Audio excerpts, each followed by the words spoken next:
Hello and welcome. My name is Andrew, and this is the Who Dat Discussion, a New Orleans Saints podcast where we talk about all Saints news, opinions, and reactions. So first, I just wanted to say Happy New Year to everyone in the Who Dat Nation 2019. Hope it is a great year for the Saints, great year for all the listeners. 2018 was just a great year for me looking back on it. I mean, creating this podcast and all, just hope that could keep on growing into 2019 there. This is a jam-packed episode as we're going to talk about Saints-Panthers, as it was just like a tune-up game, it seemed, for the Saints. Saints really weren't that involved, and I'll tell you a little later why, to me, it doesn't mean that much. We're also going to have a full playoff preview, and we're going to go through the wildcard game all the way to the Super Bowl and my picks there. But before we get into that, I just want to say, if you like this podcast and haven't followed us on our various platforms, you can follow us on Twitter at the Who Dat Dis, on Instagram at Who Dat Discussion, on Podomatic at the Who Dat Discussion, and then also you could subscribe to our YouTube channel, our Google Play channel, our iTunes channel, and our Spotify channel at the Who Dat Discussion. On there, please like, comment, rate us, review us. You know, if it's a great review, we'd like to hear that. If it's something we got to work on, like to hear that too. We're open to all feedback and comments. Just greatly appreciated from me there. With all that said, I think it's time to get into a recap of Saints Panthers. It's going to be a pretty light recap as starters didn't play. We're just going to go over some quick storylines, and then we will get on to our playoff preview. So our first storyline is, did the Saints lose momentum? Was this a momentum breaker? Is this game really, was it going to change much, win or lose either way? Coming into the game, we were saying it probably doesn't matter either way because Breeze is not going to play. The main players are not going to play, especially into the second half. But look, Sean Payton was not happy with the way this team played. Same with other captains of the team like Cam Jordan and players like that. And look, even though how much they really didn't prepare, it looked like for the Panthers looked like they had a nice week of practice. They were coming in to win this game. They didn't want to finish 6-10 and be the first team ever to lose 8 straight games to end the season after starting 6-2. They didn't want to do that. We know that. And look, the Saints, they felt like they had nothing to play for, and it showed on the field.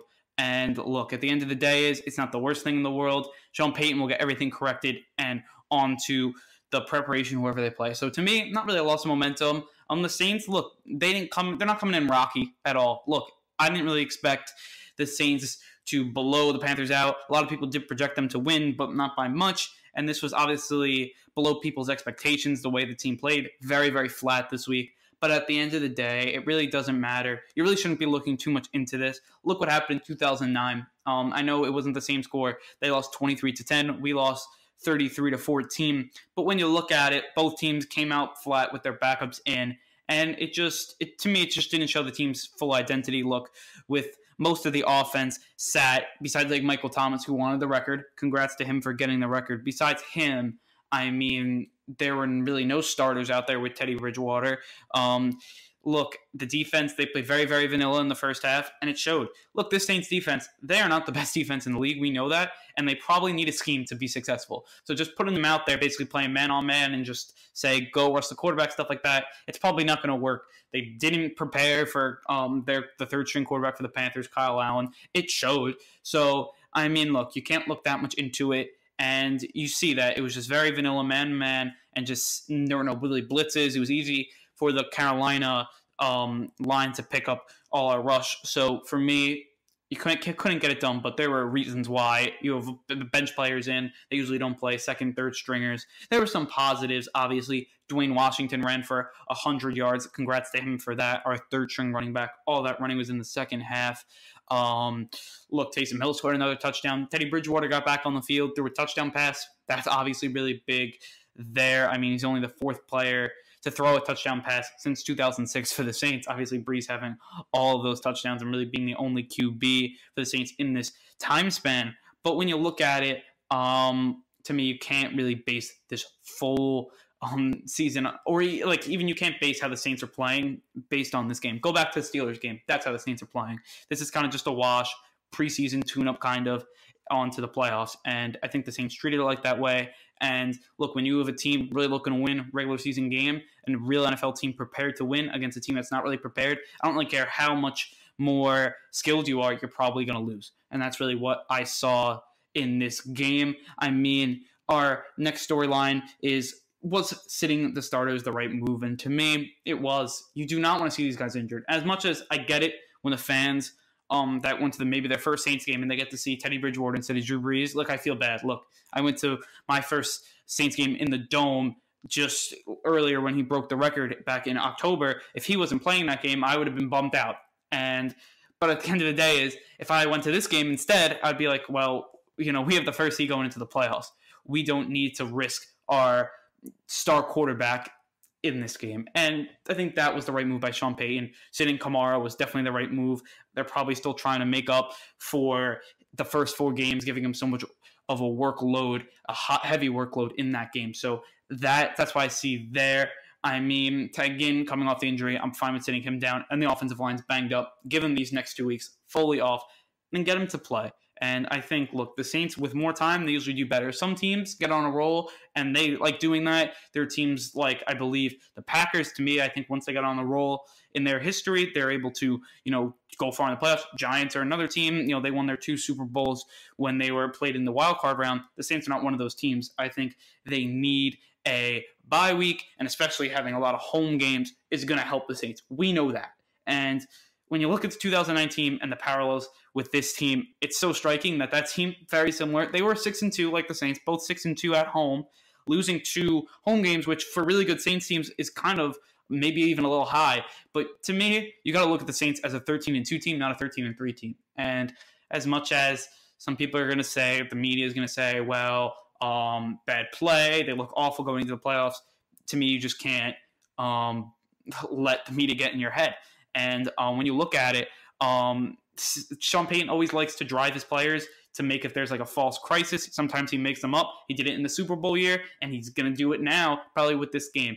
And there was an article on it, I believe, on NOLA.com, and that just showed that Sean Payton always wants, or maybe it was ESPN, look, he really wants to show his players maybe a little crisis to get them fired up on going into the playoffs. And I think that's a really big thing there. And then our final storyline is Teddy Bridgewater's performance. To me, he played pretty average, some good things, some bad things. The stat line was not good. It was very, very poor when you look at it. He threw a touchdown, threw a pick. He was 14-22, 118 yards. Obviously doesn't pop off the page at all. But what it did do is it showed that he has a lot of intangibles that can help us in the future after Drew Brees. To me, his pocket presence is amazing, and some of his throws were sailing high. But you just see with some quarterbacks like that are not meant to be in this league, they throw flutters or stuff like that. That's not him. He could throw strikes, and the injury didn't hurt him. He got out of the pocket, beautiful play. He escaped the rush, got like 10 or 15 yards on a third down. That was nice.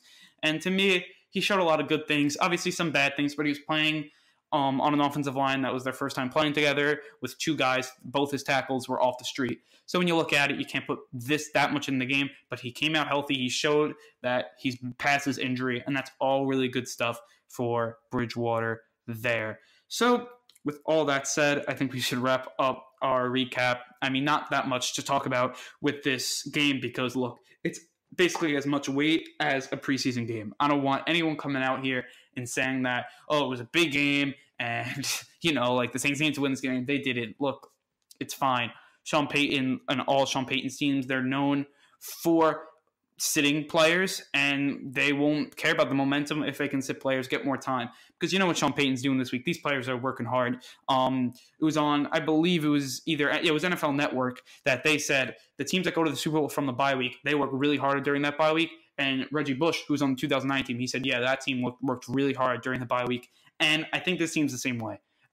Look, we've already seen some videos of Alvin Kamara and Mark Ingram in the Saints locker room today. So they're there.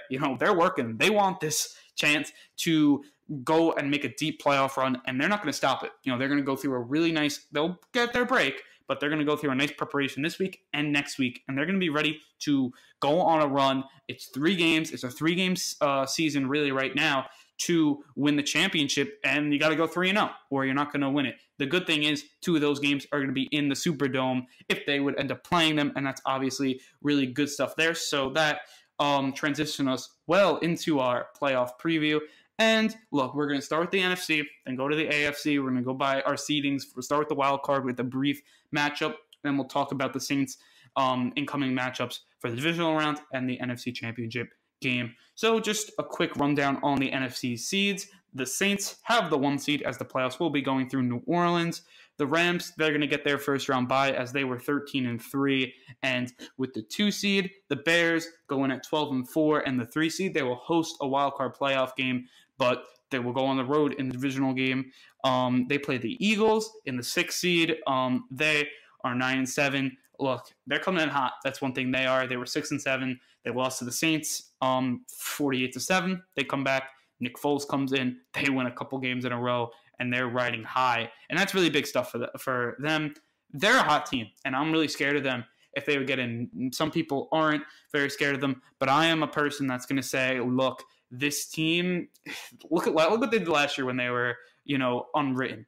You don't want that to happen again. This is a team that they're one of those dangerous teams. And to me, if they beat the Bears, they're for real. And we're going to see that this weekend. But to me, if they go on the road and beat the Bears, they're forced to be reckoned with there. And then the 4-5 matchup this year is going to be the Cowboys in the 4 seed at 10-6, playing Seattle at 10-6 as well in the 5 seed. It's going to be at Dallas. And to me, that's an interesting game as well. So just some quick picks. Look, I think one game the favorite will win. One game the underdog will win. When you look at it, it's probably more apt for Seattle to win this game than the Eagles to win their games. I'm going to go with the Bears because I just think they've been playing so well, and their defense is very, very scary. And as much as Nick Foles has been great, and look, his story, I like Nick Foles' story, always like those underdog stories. And it would be nice to say that Drew Brees is the only quarterback to beat Nick Foles in the playoffs, which is true.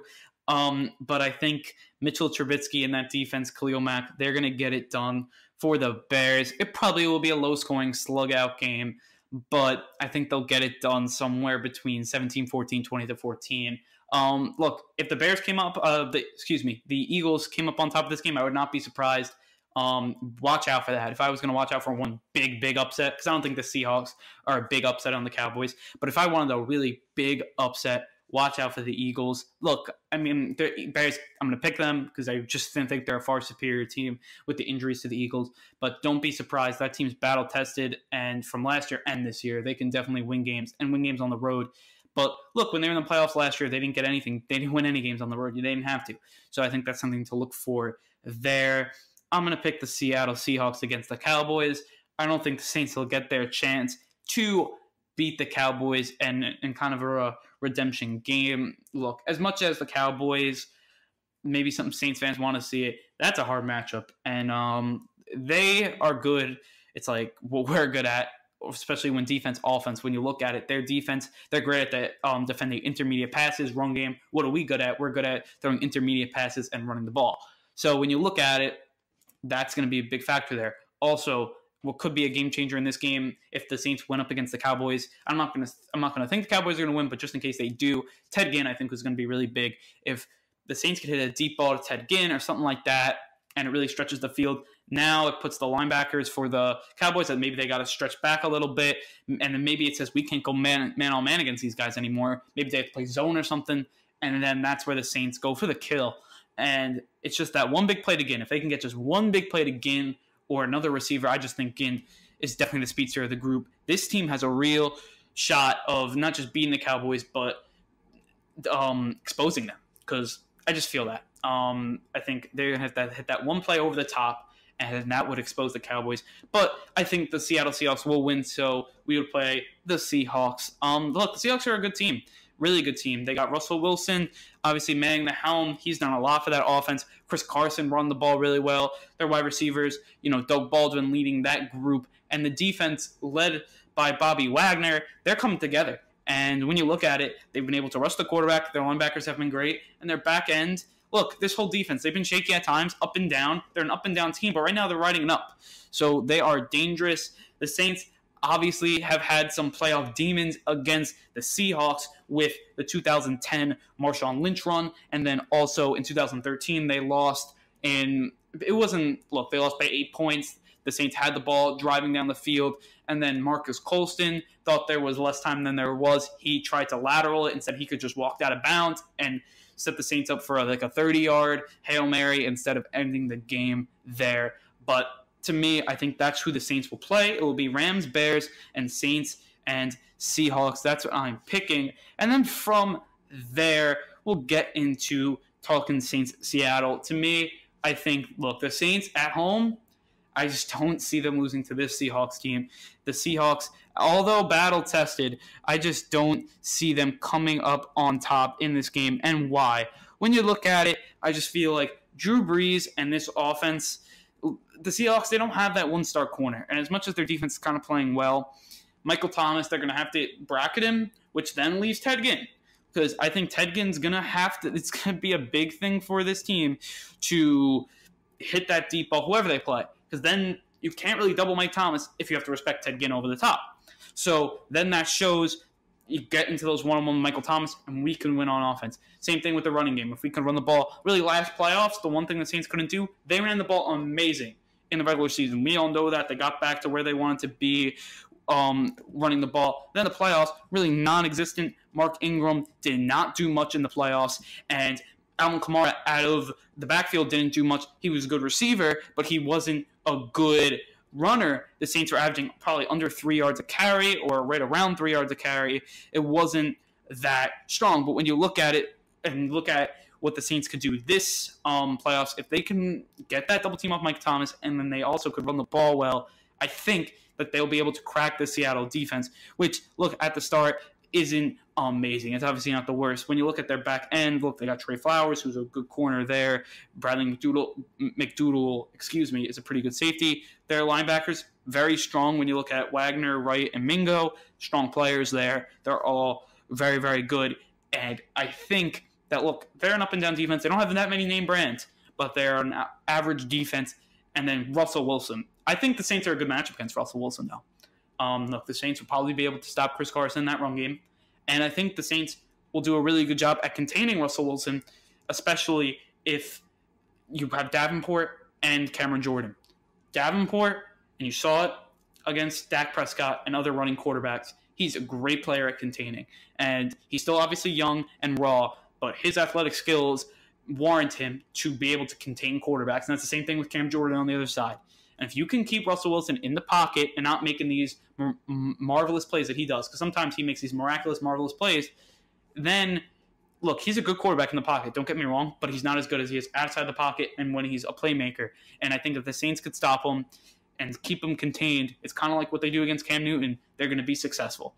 And the Saints usually do pretty good against Cam Newton. I think they'll do good against Russell Wilson here. You got to make him, he's more of a rhythmic player as well. Right now, he's in a really good rhythm. He's a great quarterback right now. But I think the Saints have the players, have the linebackers to stop him as well. And they don't really have a star receiver. Doug Baldwin's not as good as a year as he usually does. You put him on Marshawn Lattimore. When you look at their other wide receivers, Tyler Lockett, look, these guys are not great. David Moore, we can stop them. So that's what I feel with the Seahawks there. I think the Saints will get the win there, and they'll move to the NFC Championship game. And then when you look at the other game, I think that the Bears, when you look at it, I think they're going to win in LA. To me, LA is not really a home field advantage, and I think you're going to see more of what the Bears did when they beat the Rams first. They already beat them, which could give the Rams some edge because now they kind of know what's coming.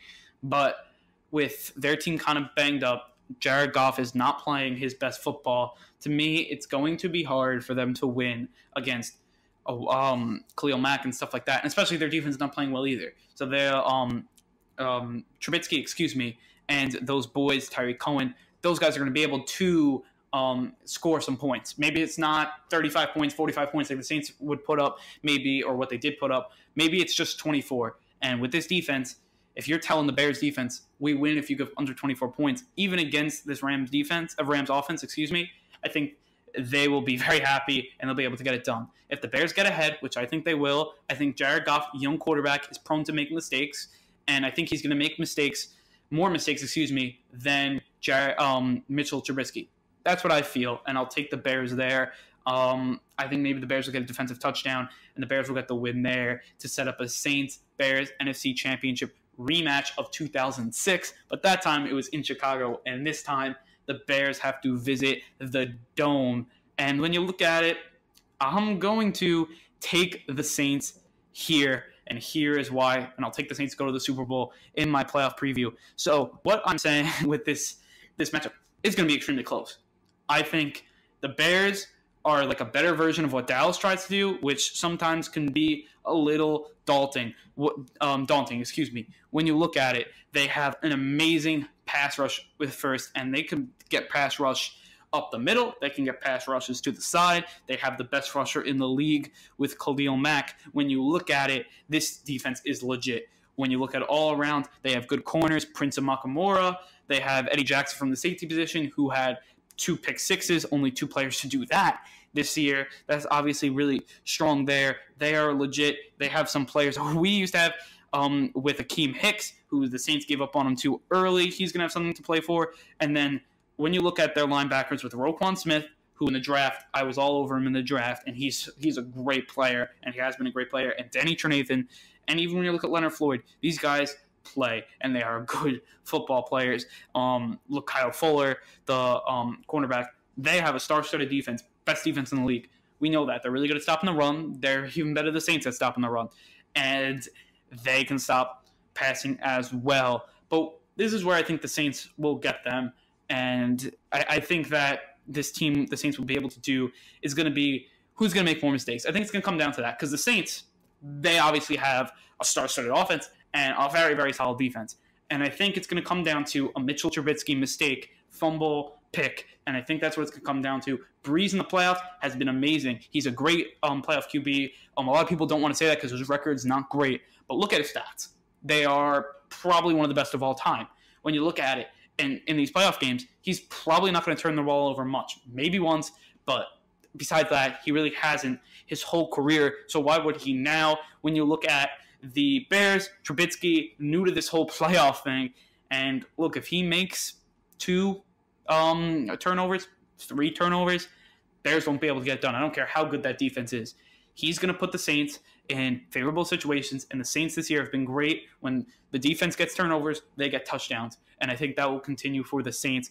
And I think it's kind of the same thing as it would be in the divisional round. If they can stretch the field with their receivers, it will open up the zones and stuff like that where they can hit Kamara short, Thomas short, and I think that's where the Saints are going to be big. It's going to be a close game, but I think the Saints will be able to pull it out. And kind of like, it reminds me of the Baltimore Ravens game when they beat the Ravens 24-23. It will probably remind you of that game if they play. Now, obviously, this is just what I think. Obviously, a lot of people are going to say different things, but this is what I feel in this game. So the Saints will go out of the NFC. We're going to look at the AFC. I know not that many people that will probably listen to this podcast are going to care about this, but we'll start with the seeding. The Chiefs, they're the 1 seed. The Patriots are the 2. The 3 seed Texans, 4 seeds Ravens, 5 Chargers, and the 6 the Colts. So when you look at wild card weekend, Texans and Colts, I'm going to take the Colts in this one. Colts, 8 of 9 games they've won. They've been able to protect Luck, and that's been able to warrant them to wins. And I think they'll continue that. Even though they have Watt, Clowney, I think they'll be able to pull off the upset here. I just feel that they're such on a hot streak. Usually it's 1 upset per wildcard weekend, per NFC and AFC, and I think that the Colts will get the one on the AFC side. And then when you're looking at the Ravens and Chargers, I think the Ravens will pull this out. The more physical team, especially at home, should get the win, and I think Lamar Jackson will make a few plays with his feet to get them the win there. Phillip Rivers, always not known for being that good in the playoffs. He's usually choking under pressure, and I think that could continue here this weekend. So that moves the Ravens to play the Patriots, and that would move the Indianapolis Colts to play the Kansas City Chiefs. And I feel that the Chiefs, as much as they haven't had playoff success, and I think that's going to continue, sadly, for Patrick Mahomes and the Chiefs, as they're going to be a one and done in the divisional round as they lose to the Colts in this one. I think Andrew Luck, against that lackluster Chiefs defense, is going to ball out.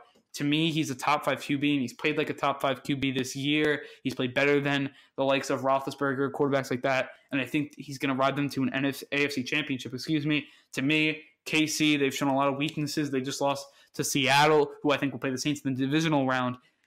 It's not looking that good for them. I think Mahomes is going to make mistakes in the playoffs, like a lot of rookie quarterbacks do, and sometimes that just kills you. And I think it will be close, probably high scoring, but I think the more veteran team in the Colts will, even though Chiefs have amazing weapons around Mahomes, I just don't think it will be enough. And I'm going to take the Colts as kind of my surprise pick this year, as they will beat the Chiefs to go to the AFC Championship. Patriots, Baltimore in Foxborough. This just sets up an easy game for the Patriots. I think they're going to get ahead early, and once Patriots get up early on these Baltimore Ravens, they're going to not be in good shape because Lamar Jackson's not much of a thrower. If they're down by 2 scores, they're probably done early in the game, and I think that's what's going to happen for the Patriots, a lot like last year when the Patriots played the Titans.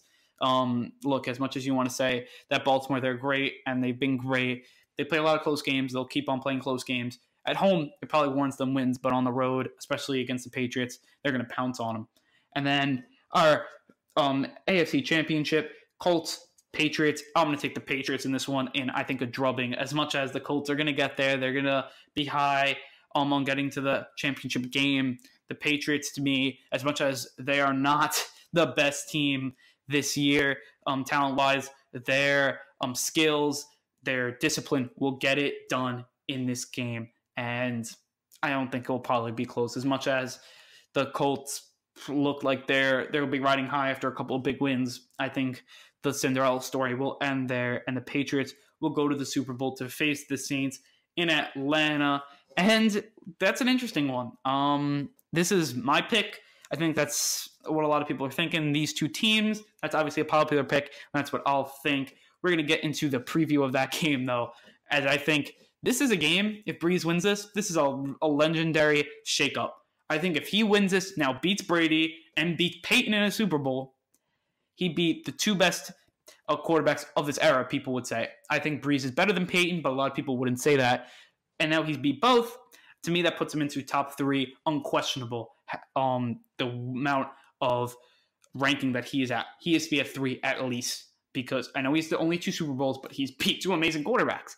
And that's just what I feel here. And I think the Saints get it done. And why is I think the Saints will be able to, on offense, I think, crush this Patriots team. The way I feel it, Patriots on defense, they've not looked very good at times. They've preyed on the weak, but they've also showed a lot of weaknesses against really good teams like at Pittsburgh. They lost to Pittsburgh. They lost to these teams that have good offense and stuff like that. And to me, they give a lot of points to the Chiefs. And I think that as much as Brady's going to pull off his heroics, it'll probably be really close. Very, very close game, but I think Saints will be able to pull it off. I think Michael Thomas is going to have a boss game. I think if they played, I think Drew Brees would show up. And I think he knows what kind of the game this is, and he would try to win the Saints a Super Bowl. And I think the Saints get it done in this one, as they would be Super Bowl champions. I would love to see this the way it goes, but this is what I really feel. I don't think anyone. I definitely wouldn't pick the Saints against the Saints in the Dome. And I would stick towards that. To me, they're 6-1 when they play this Drew Brees and their starters. That's a hard place to play, and especially in the playoffs. I know that Dome will be pumping, and as Alvin Kamara said, it's not just a 12th man, it's a 13th man. And once a big play happens, that Dome turns on, even before the game. It's not even a big play. Once the game starts, kickoff, it's so loud in there that it wins you games. And as much as people don't think that's true, home field advantage, a lot of teams go on the road and win. Usually the teams with home field advantage go to the Super Bowl. At least one does. And I think the Saints are the one that will do it this year. I think they're a much more intriguing option than the Chiefs. And as people think the Saints stumbled, I don't think that at all. They did lose against the Cowboys, which was a couple weeks ago, a long time ago now. But the Saints are also game players from there. They're going to have their left tackle. That's really what we are thinking. They're going to have Ted Ginn back. And they should have everyone else healthy, rested for this 3-game stretch. And this should bring them towards a really big Super Bowl run here. To me, this reminds me of a very similar run that they had earlier in the season, where they had to play the Ravens, Vikings, Rams. When the Rams were amazing, undefeated. It reminds me of that match. Bengals away, and they crushed the Bengals, and then the Eagles. That's a lot of playoff teams in that, or almost playoff teams. Very, very good teams, over 500 teams. And that stretch, they got to get back to that level of play, and then they will be riding high. And they crushed some of those teams. They won all those games by double digits, and I don't see why they can't continue that in this playoffs. Look, they played a lot of close games. To me, the Steelers, when they were ready to play, they're a Super Bowl contender when we played them because they play up to their competition. They're a very talented team. Same with the Panthers. We didn't have our starters, but they're still talented. And all the teams we lost to me, were talented. The Bucs so early in the season, they looked really talented. Ryan Fitzpatrick played like an MVP candidate back in week 1. But to me, that's just what I feel about this playoffs there. So that's what I'm predicting. May not come true. I'm hoping it does, obviously, for the Saints to win a Super Bowl. But that's what I'm going to go up. I'm going to go Saints against Patriots. Saints win, as this puts Drew Brees' legacy through the roof. Sean Payton out, coaches Bill Belichick, and 2-in-a-row losses in the Super Bowl for the Patriots, which I think will be interesting there. So now on to our Who Dat Nation fan questions. Our first question is from Who Dat 132341, and he asks, do you think a bye will help or hurt the Saints against a team fresh off a playoff win, whoever it is? And to me, it will 100% help the Saints. That team's going to come off, whatever team wins and plays the Saints, that's going to be a tough, grinded out game. If the Eagles win, that will be a really tough game. Battered, bruises, stuff like that. And Saints will be coming in basically 2 weeks off. Same with the Cowboys Seahawks. That's going to be a barn burner. Punches will be thrown. The proverbial punches will be thrown. It's going to be a physical game. And then the Saints have to come up there spotless. Sean Payton gets 2 weeks to prepare against whoever, because he's preparing against probably all 3 of these teams.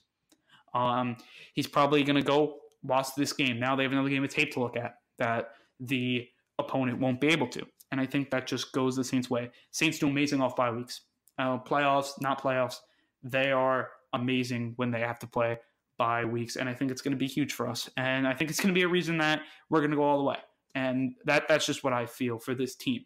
Our next question is from Who Dat Fan 94310, and he asks, do you think we keep Teddy? And to me, all the signs are not pointing towards us keeping Teddy right now. Maybe if we can get kind of a discount, maybe he stays. If you give him like a 5-year, $50 million deal, be my guest. We will be very happy about that.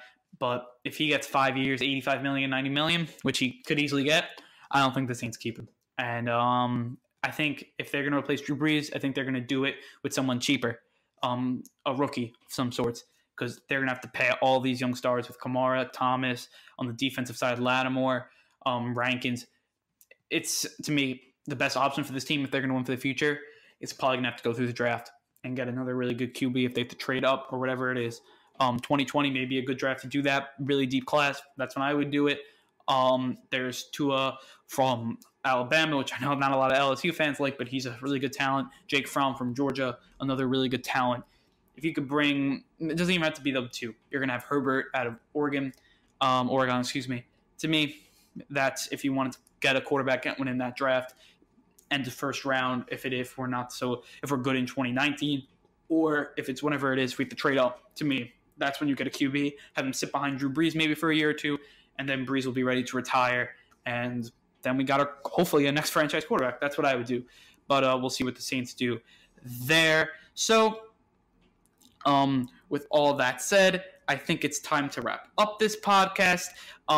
If you like this episode, liked our preview, liked our predictions, and liked this podcast, and you haven't followed us on our various platforms, you can follow us on Twitter, as I said earlier, at the Who Dat Dis, on Instagram, at Who Dat Discussion, on Podomatic, at the Who Dat Discussion, and then also you could subscribe to our YouTube channel, iTunes channel, Google Play channel, and Spotify channel at the Who Dat Discussion. On there, please like, comment, rate, review, all that stuff's really helpful there.